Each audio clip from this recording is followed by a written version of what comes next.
UPASI rayon தேசம் சாலை இது.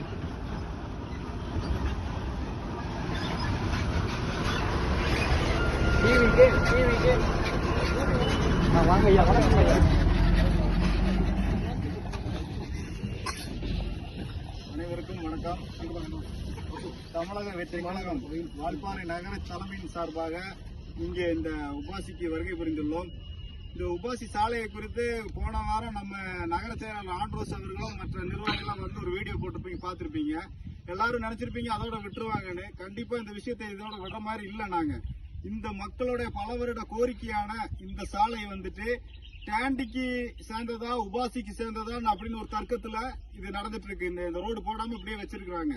இதுக்கு இடையில எத்தனையோ பராமரிப்பு பணிகள்லாம் நடந்திருக்கு. ஆனா இந்த சாலை வந்து மழைக்காலங்கள்ல சுத்தமா உபயோகப்படுத்த முடியாம ஒரு 21ஆம் நூற்றாண்டுல இப்படி ஒரு சாலையா அப்படின்னு கேட்கிற அளவுக்கு ரொம்பவும் மோசமா இருக்கிற ஒரு சாலை வந்து இந்த ஏரியாவுக்கு மொத்தம் 3 முக்கியமான ஒரு பிரத்யேகம் இருக்குது, ஒரு விசேஷமான இது இருக்குது. ஒண்ணு வந்து நமது நகர செயலாளர் குட்டியண்ணன், அன்புக்குரிய குட்டியண்ணன் அவருடைய பகுதி இது.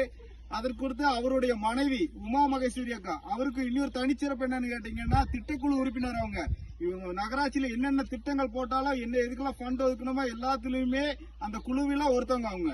இன்னொன்னது எனது அன்புக்குரிய அண்ணன் 3வது வார்டு கவுன்சிலர் வீரமணி அண்ணன், அவங்களும் அவரோட வீடு இந்த சைடு தான் இருக்கு. இப்படி 3 தனிப்பட்ட ஒரு முக்கிய நபர்கள் வசிக்கக்கூடிய இடம் அவங்களுக்கு உண்டான ஏரியா.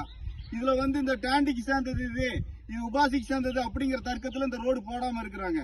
ஆனா இந்த 3 பேரு மாவட்டம் எல்லா அரசியல்வாதிகளும் இப்ப எலெக்ஷன் வேற டைம் ஆச்சுங்களா, எல்லா ஏரியாக்காரங்களும் போட்டா தான் ஓட்டு அவங்களுக்கு. இப்போ இந்த ஏரியாக்காரங்க ஓட்டு போடாம விட்டா விட்டுருவாங்களா? இப்போ மக்களோட அடிப்படை உரிமைகளுக்கு எந்த முக்கியத்துவமே கொடுக்கல. இதா பாருங்க, இங்க வந்து இப்போ ஒரு வேலை நடந்துட்டு இருக்கு. யானைக்கு தண்ணி டேங்க் கட்டுறாங்க.